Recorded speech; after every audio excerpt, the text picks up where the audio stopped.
ಕೊನೆಯ ದಿನ 5 ಮಂದಿ ತಮ್ಮ ಅನುಭವಗಳನ್ನು ಹಂಚಿಕೊಂಡರು. ಎಲ್ಲರೂ ಸ್ವಾಮೀಜಿಯವರನ್ನು ತುಂಬಾ ಮೆಚ್ಚಿದರು.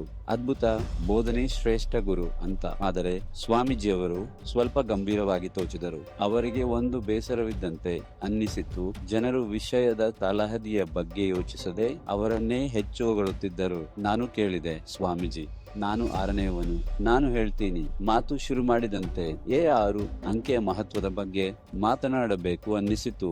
ನಾನು 6ನೆಯ ವ್ಯಕ್ತಿ. 6 ದಿನಗಳ ಪಾಠ, 6 ಇಂದ್ರಿಯಗಳು. ಈ 6 ದಿನಗಳು ನನ್ನ ಬದುಕನ್ನೇ ತಲೆಕೆಳಗೆ ಮಾಡಿದ್ವು. ಪಾಠಗಳನ್ನು ನಿತ್ಯವಾಗಿ ಅಭ್ಯಾಸ ಮಾಡುತ್ತಿದ್ದಂತೆ ಸ್ಪಷ್ಟತೆ ಸಿಕ್ಕಿತು, ಮನೋಬಲ ಬೆಳೆಯಿತು. ಸತ್ಯದ ಹಾದಿಯಲ್ಲೇ ನಡೆಯಬೇಕು, ಸರಿಯಾದುದನ್ನೇ ಮಾಡಬೇಕು ಅನ್ನೋ ನಿರ್ಧಾರ ನನ್ನೊಳಗೆ ಬದಲಾಗದ ಬಲವಾಗಿ ಬಿಟ್ಟಿತು. ಹೀಗಾಗಿ ವ್ಯಾಪಾರವೇ ನನ್ನ ಕಡೆಗೆ ಬರುತ್ತಾ ಶುರುವಾಯಿತು.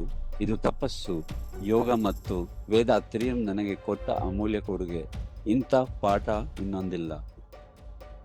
ಅಯ್ಯ, ಮಹರ್ಷಿಯವರನ್ನು ನೀವು ಅನೇಕ ಬಾರಿ ಭೇಟಿಯಾಗಿದ್ದೀರಾ ಅಲ್ವಾ? ಅವರು ನೂಲಿನ ಉದ್ಯಮದಲ್ಲಿದ್ದರು.